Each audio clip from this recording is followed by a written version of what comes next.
ಅಶೋಕಣ್ಣ, neat ಬಗ್ಗೆ ನಾವು strike ಮಾಡ್ತಿದ್ರೆ ನೀನೇನಣ್ಣ ನಮ್ಮ ಪಾರ್ಟಿ ಮೇಲೆ ಸ್ಟ್ರೈಕ್ ಮಾಡ್ತೀಯಾ? ಮೊಟ್ಟೆ ಹೊಡಿತೀರಣ್ಣ ನೀವು ಫಸ್ಟ್ ಮೊಟ್ಟೆ ಹೊಡೆದಿದ್ ನಮ್ಮ ಕಾರ್ಯಕರ್ತರ ಮೇಲೆ. ಸರ್, ಬಿಜೆಪಿಯವ್ರ ಸಂಸ್ಕೃತಿ ಚಪ್ಪಲಿ ಬಿಸಾಕೋದು. ಆ ಚಪ್ಪಲಿ ಬಿಸಾಕೋ ಸಂಸ್ಕೃತಿ ನಮ್ಮ ಮೇಲೆ ತೋರಿಸಿದರೆ. ದಾವಣಗೆರೆಯಲ್ಲಿ ಚಪ್ಪಲಿ ಬಿಸಾಕಿದ್ರು, ಚಿಕ್ಕಬಳ್ಳಾಪುರಕ್ಕೆ ಬಂದು ಚಪ್ಪಲಿ ಬಿಸಾಕಿದ್ರು, ಪರ್ಕೆ ಬಿಸಾಕಿದ್ರು, ಮೊಟ್ಟೆ ಬಿಸಾಕಿದ್ರು.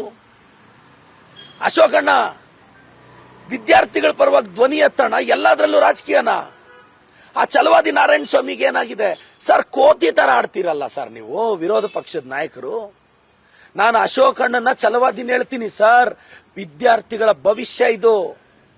ಅದ್ರಲ್ಲಿ ನಾಳೆ ನಿಮ್ಮನೆ ಹುಡುಗ ಹುಡುಗಿನೂ ಇರ್ಬೋದು, ನಮ್ಮನೆ ಹುಡುಗ ಹುಡುಗಿನೂ ಇರ್ಬೋದು. ನಾಳೆ ನಿಮ್ಮ ಮಕ್ಕಳು ನಿಮ್ಮ ಮೊಮ್ಮಕ್ಕಳು 10th PUC ಓದ್ತಿದ್ರೆ ಅವರು ನೀಟ್ ಬರೀತಾರೆ. ಇದ್ರಲ್ಲಿ ಯಾಕೆ ಸರ್ ರಾಜಕೀಯ ಮಾಡ್ತೀರಾ? ಅಶೋಕಣ್ಣ, ಈ ರಾಜ್ಯದ ಜನ ಮೊಟ್ಟೆ ಹೊಡಿತಾರೆ ನಿಮಗೆ. ಛಲವಾದಿ ನಾರಾಯಣ ಸ್ವಾಮಣ್ಣ, ಈ ರಾಜ್ಯದ ಜನ ಮೊಟ್ಟೆ ಹೊಡಿತಾರೆ ನಿಮಗೆ.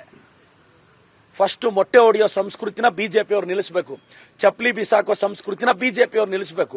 ಪರ್ಕೆ ತೋರಿಸೋ ಸಂಸ್ಕೃತಿನ ಬಿಜೆಪಿಯವ್ರು ಬಿಸ್ಬೇಕು. ನೀವೇನಾದ್ರೂ ಪದೇ ಪದೇ ಬಿಜೆಪಿಯವರು ಚಪ್ಪಲಿ ಪರ್ಕೆ ಅಂತ ಉಳಿಸಿದ್ರೆ ರಾಜ್ಯದ ಜನ ನಮ್ಮನ್ನ ಅದೇ ಪರ್ಕೆಯಲ್ಲಿ ಗುಡಿಸ್ಬಿಡ್ತಾರೆ. ಬಿಜೆಪಿಗೆ ದೇಶಾದ್ಯಂತ ಮೊಟ್ಟೆ ಬಿಸಾಕ್ತಾರೆ, ನೋಡ್ತಾ ಇರಿ.